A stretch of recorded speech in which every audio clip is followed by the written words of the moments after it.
미군이 북한 억제를 위해서 존재한다고 생각을 하세요? 주한 미군은 한반도 앙증과 북한의 침략을 억제하는 역할이 주요 임무라고 생각을 합니다. 또 이 부분은 국방부 장관도 그렇게 얘기를 했지요. 그렇습니다.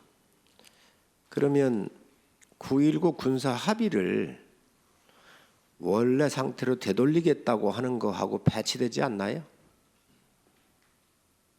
아니, 미군까지 와서 북한을 억제하기 위해서 있는데 북한은 적대적 두 국가를 선언을 했어요. 그렇죠? 그렇습니다. 다 발표가 됐잖아요. 그죠? 예. 마주 앉지도 않겠다는 거 아니에요?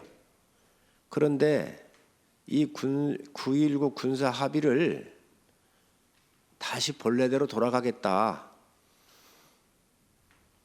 지금 비행 금지 구역에 20km를 빼놨고 연평도 포사격하고 하는 거, 연습하고 하는 거 이런 거 다 안 하겠다는 거잖아요. 모순되지 않습니까? 위원장님, 그 관련돼서는 좀 다른 관점으로 봐야 될 것 같습니다. 우리 주한 미군도 북을 침략을 억제한다는 그 전제는 한반도가 안정되게 평화 상태를 유지한다는 게 대전제고, 지금 9.19 군사 합의 관련된 복원 계획도 그런 측면에서 긴장 완화와 우발적 충돌을 방지하고 신뢰 구축한다는 그 측면에서는 동일한 견제라고 생각을 합니다. 그러면 북한이 적대적 두 국가를 얘기를 하면서 방벽을 쌓고 있죠. 북한으로 얘기하면 국경선을 싹 만들고 있지요. 그렇습니다. 그럼 그건 어떻게 말씀하실 거예요? 그래서 이러한 우리의 노력과 남북 간의 대화나 이런 게 긴장 완화가 조속하면 되겠지만은 아직 북한은 거기에 대해서 조금 호응은 넣는 것은 사실입니다. 군인은 정치적으로 판단하면 안 돼요. 위원장님, 여러분들은 제가 다시 한 번 더 말씀드리지만 그 과정에 있어서 우리 군은 확고한 대비 태세와 우리의 얘기가 있는 상태에 진행이 돼야 된다는 생각을 가지고 있습니다. 확고한 대비 태세와 준비를 해야 한다 그랬죠. 그렇습니다. 그런데 9.19가 그 군이 지향하는 지향점하고 맞습니까? 그 9.19를 긴장 완화하는 확고한 대비 거하고 태세가 연평도에서 포격하는 거를 다시 육지로 나와가지고 포격하는 게 그게 맞습니까? 그거는 좀 그다음에 분리해서 비행금지 생각해야 될 것 같습니다. 어떻게 분리가 됩니까? 살하고 피하고 분리가 돼요? 위원장님, 다르게 얘기를 하면 전방을 좀 더 예를 들면은 우리가 어떤 인도주의적인 행위를 하는 거에 대해서는 그는 별개의 문제고, 그 행위를 한다고 해서 우리 합참의장이 문제가 많은 것 같아요. 인도주의적인 게 여기에 9.19하고 인도주의적으로 무슨 관련이 있습니까 지금? 제가 군인으로서만 얘기를 하세요. 그렇잖아요. 다시 한 번 더 제가 말씀드립니다. 어떤 상황이든지 이러한 신뢰 구축 과정에 있어서도 군은 대비 태세를 더 강하게 유지를 해야 되고 확고하게 유지할 때 그런 신뢰 구축도 가능하다는 생각을 가지고 있고 군은 그렇게 할 겁니다. 자, 대비 태세를 확고하게 하는데 어떻게 비행 금지 정보를 우리가 확보를 해야 하잖아요. 그죠? 그런데 남쪽으로 20km 아래로 내려오고 연평도에 포격 같은 경우를 안 하고 GP를 폭발을 하고 하면서 군이 어떻게 대비 태세가 유지가 될 수 있냐는 거예요. 그 관련돼서는 그 상호 호혜적으로 유지가 될 거고, 또 거기에 대한 대체 방안을 강구를 할 겁니다. 호혜적으로 지금 안 되고 있기 때문에 그렇지 않습니까? 그래서 새롭게 상호 호혜적으로만 한다 그러면 그 전제가 맞지요. 적대적 이 국가를 선언을 하고 방벽에서 더 무장을 강화하고 있는데 지금 9.19를 복원한다고는 건 있을 수가 없는 거예요. 그러니까 군의 입장에서 정확하게 갖고 있는 이 스탠스가 뭐냐고 묻는 겁니다. 지금. 군의 확고한 입장은 어떤 상황이라든지 우리 대비 태세는 추호도 흔들림 없을 것이라는 것을 그렇게 말씀드립니다. 하기 위해서 연평도 포격 이거를 다시 육지로 온다든지 이런 거에 대해서 합참의장은 어떤 생각을 갖고 계세요?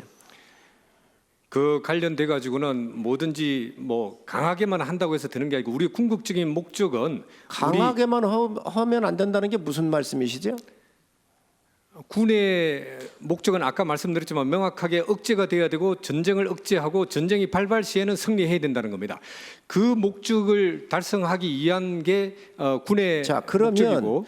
100% 동의합니다. 그러면 포도 그 안에서 연습을 해야 되고 정찰 자산도 띄워서 저 많은 정보를 확실하게 우리가 갖고 있어야 될 거 아닙니까? GP가 활성화가 돼서 적을 감시하고 있어야 될 거 아니에요. 이것들을 지금 현재 하지 않게 하겠다고 하는 게 9.19 합의인데 이거를 복원한다고 하면 무슨 생각을 갖고 있냐. 군의 입장에서 이걸 명확하게 지금 물어보는 거예요. 어떤 생각을 갖고 있는 건지. 군은 대비태세는 명확한 가운데 긴장 완화, 우발적 충돌을 방지할 수 있는 이런 내용에 대해서는 지원을 할 거고 거기에 대해서 뒷받침할 겁니다. 뒷받침하는데 이 시설들이 있어야 뒷받침을 하지요. 그래서 정찰 자산이 우리가 훈련도 하고 정찰 자산에서 나오는 정보도 정확해야 우리가 하지요. 예, 위원장님 정치의 영역과 군의 영역이 때로는 얘기를 해서 평화를 위해서 일정 부분 이렇게 하라고 할 수가 있어요. 그런데 그거는 적이 우리와 함께 평화를 논할 때 그건 가능할 수 있어요. 그런데 지금 적대적 두 국가를 선언한 겁니다. 방벽을 쌓고 있고 그들은 국경선이라고 얘기를 합니다. 그런 상태에서 지금 평화를 군이 논의할 수 있나요?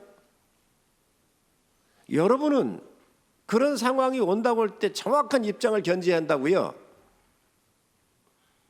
예, 위원장님 말씀대로 우리 군은 명확하게 그 대비태세와 또 어떤 상황에서도 흔들림 없는 군의 역할을 할 거라는 것을 다시 한 번 더 말씀드리겠습니다. 지금 북한이 무기를 고도화하고 있지요.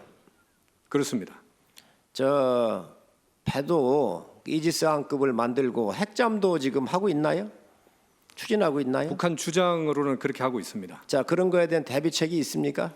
예, 면밀하게 주시하고 있고 우리도 대응 태세에 대해서 검토하고 있습니다. 주시하는 거하고 대비책을 세우는 거하고 틀립니다. 북한이 지금 핵을 갖고 있잖아요. 핵을 갖고 있는 상태에서 우리가 어떻게 할 수 있는지에 대한 우리 국민과 재산을 지키기 위한 생존에 대한 여러 가지 것들을 깊이 있게 고민하셔야 한다니까요. 그렇기 때문에 9.19가 중요한 겁니다. 그래서 위원장으로서 주문하는 거는 정치권에서는 이런 여러 가지 논의를 할 수 있지만 국토를 방해하고 있는 여러분의 입장에서는 여러분의 생각이 확고해야 한다는 거예요. 그리고 그 판단은 물론 정치권에서 하겠지만